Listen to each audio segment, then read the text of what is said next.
Have you ever imagined a 70-year-old grandmother? It's armed with nothing but a single shoe, teaching an elite, combat-trained royal guard a lesson he'd never forget? This is a story that proves courage doesn't always come from training. Sometimes it comes from sheer stubbornness. It began outside the palace gates on an ordinary Tuesday morning, and by evening, the whole country was talking about it. Everyone knows the job of a royal guard. Stand perfectly still. Remain utterly disciplined, and never react, no matter what tourists throw their way. Quite literally sometimes. Years of rigorous training go into that composure. But one particular morning, a tiny elderly woman tested every ounce of that discipline in a way nobody could have predicted, least of all the guard himself. Let's start from the beginning. If you enjoy heartwarming, unexpected real-life stories, stay until the very end. The ending will genuinely move you. Don't forget to hit like and subscribe for more. An elderly woman named Margaret had come to see the palace with her grandson, Oliver. It had been her lifelong dream just once, before she got too old to travel, to see the royal guards up close. She'd read about them in magazines for decades. Oliver gently helped her out of her wheelchair and walked her slowly towards the gate. Mindful of the uneven cobblestones, "Margaret, look how beautiful this place is, love. I want a photograph with the guard, just the one." "Oliver, Grandma, he might not allow it. This is his duty post. Remember what the sign said?" She wasn't really listening. She was already shuffling determinedly straight towards him, handbag swinging from her arm. The guard, whose name was William, stood perfectly still, exactly as protocol demanded, his eyes fixed on some point in the middle distance. When she approached, he gave the faintest nod, but didn't move an inch otherwise. She took this as a proper insult. "Margaret, what's this then? Won't even look at me properly? So much pride for a young man in a silly hat?" William said nothing. He'd been trained never to speak while on duty, no matter the provocation. That silence only made her crosser by the second. "Margaret, this boy is ignoring me. Oliver, look at this so-called discipline they're teaching them these days." The crowd passing by began to slow down, sensing something interesting was brewing. Phones started coming out of pockets. Oliver tried to calm her down, gently tugging at her sleeve. "Oliver, Grandma, please, it's his job. He's genuinely not allowed to react to anyone. His job is to ignore an old woman who's traveled all this way." Meanwhile, a supervisor watching from a distance noticed the tension building near the gate, but since no actual rule had been broken yet, he held off from stepping in.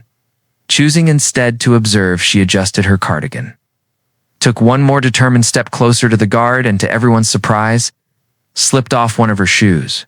A ripple of nervous laughter went through the gathering crowd, as nobody was quite sure what she was actually about to do with it.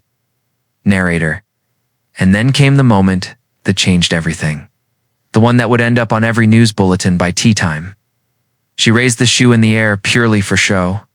Mind you, not to actually strike him, and declared, loudly enough for half the courtyard to hear, "Margaret, if you're human under there, say something.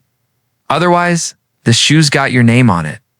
William, who had spent his entire career following his training without a single slip, let the faintest smile creep across his face, just for a second, and that tiny, almost imperceptible reaction was more than enough for the delighted crowd. People burst out laughing. Someone shouted from the back, voice from crowd, "She's actually made the guard smile." "I've never seen that before." Another chimed in, "Get this on camera. Nobody's going to believe this." Within seconds, dozens of phones were filming from every angle, and the clip would later go viral online under the title, "Grandmother Takes on Royal Guard. You won't believe what happens next."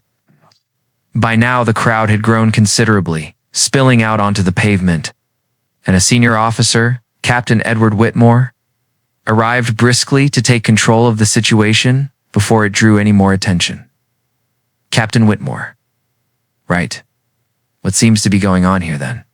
Oliver immediately stepped forward and apologized, clearly mortified. "Oliver, I'm so sorry, sir.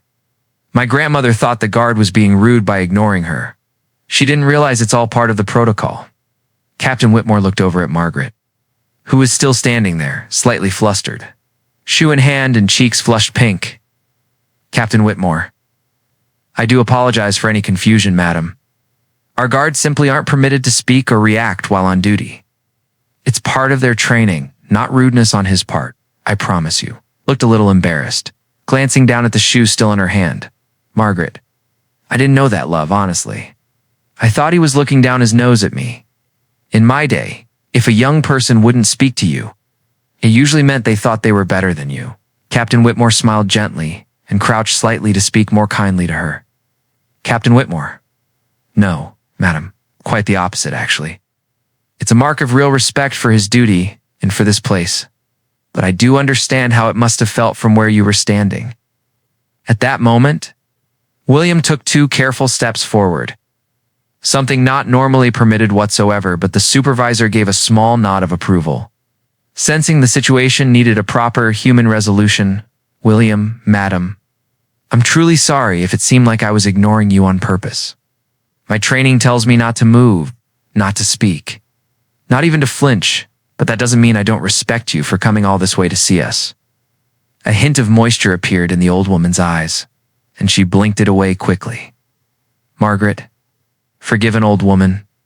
Love, I'm 72 next month, and my temper gets the better of me far quicker than it used to. You treated me kindly, and I simply didn't understand at first." The crowd, which had been laughing and cheering moments earlier, fell completely silent, visibly moved by the sudden shift in tone.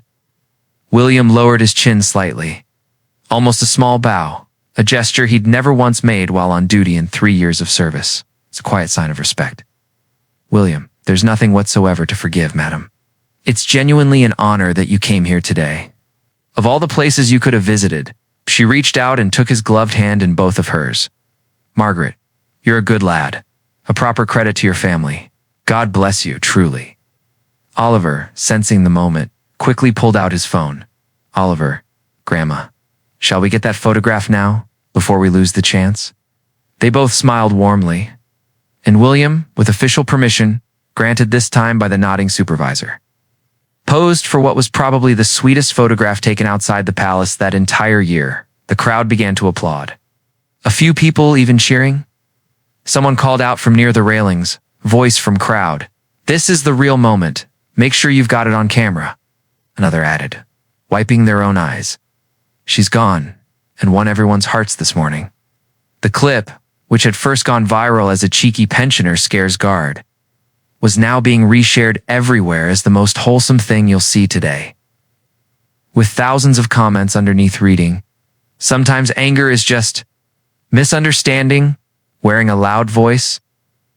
What began as a simple misunderstanding on an ordinary morning ended in a rather beautiful lesson that what feels like rudeness is sometimes simply duty, quietly carried out, and that the people who seem the toughest, the stillest, the most unreachable, often carry the softest hearts underneath that uniform.